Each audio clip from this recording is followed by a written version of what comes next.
Here we have the DT830B domestic multimeter. This particular one is encased in a rubberized enclosure that not only protects it but doubles up as a stand. Also, there are two probes, one red and one black. Multimeters of this type are powered by an internal battery. In our example, the rubberized enclosure will need removing. In most cases, to access the battery, you will need to release two screws, then the back panel can be removed. Here we can see the battery.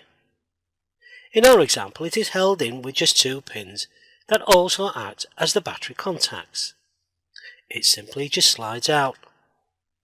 This is commonly known as a PP9 volt battery. Replacement is straightforward, but check that the positive terminal of the battery is aligned with the positive connector within the meter. The rear of the case can then be screwed back on and placed back into its enclosure.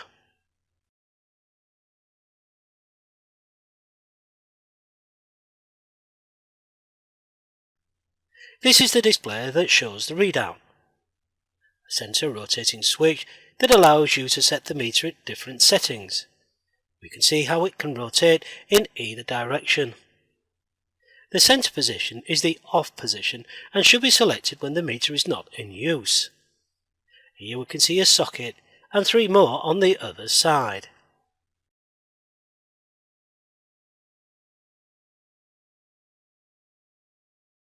Here we can see a label DCV and the range 200 mA or millivolts to 1000 volts. On this scale, the meter will read ACV from 200 to 750 volts.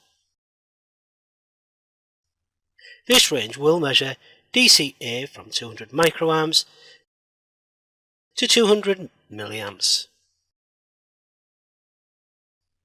This is a socket that will allow you to measure up to 10 amps.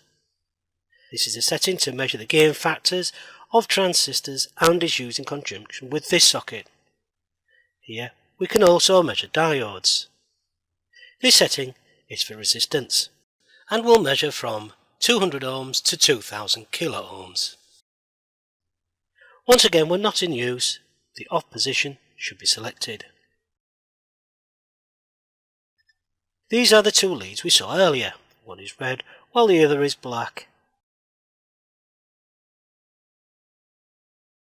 One of these sockets is labelled as common minus and the other as V. The black lead is also known as the negative or grounding lead. It should be plugged into the socket marked as common minus, while the other is plugged into the V socket or positive. The meter is now ready for use.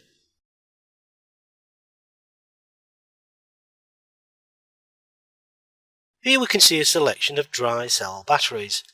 Most single cell batteries, like the large cylinder type shown here, are DC or direct current and will be about 1.5 volts. So the meter should be set according to read this.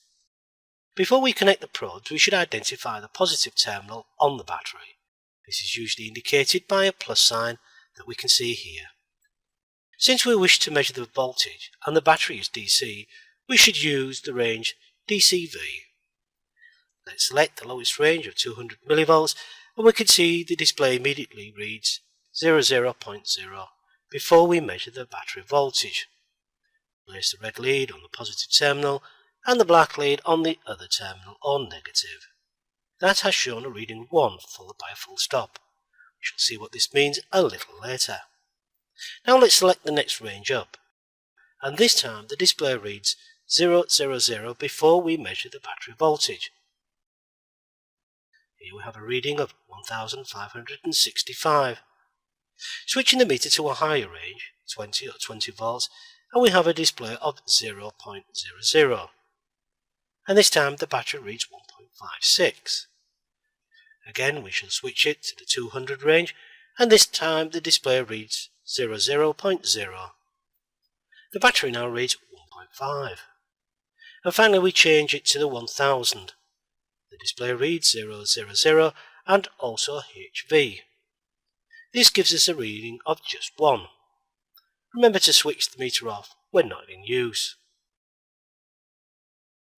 In the 5 readings we found 5 different ones for each of the settings. The question is why? Well, in the first example we could read 0 to 200 millivolts. Since they are 1000 millivolts per volt, that's only 0.2 volts. So the meter was overloaded and gave us an error reading of 1 followed by a full stop. In some extreme cases, making measurements like this can damage some meters. We then switched it to 0 to 2000 M. We could read any voltage from 0 to 2000 millivolts, and it gave us a reading of 1565 millivolts. We divide this by 1000 since there are 1000 millivolts in 1 volt, then this would give us 1.565 volts. Then we switched it to 20, and the display changed to 0.00, so this displayed the voltage to 2 decimal places, so it read 1.56. When we changed it to 200, then the display changed to 00.0, so now we could only read to the first decimal place, and the reading was 1.5.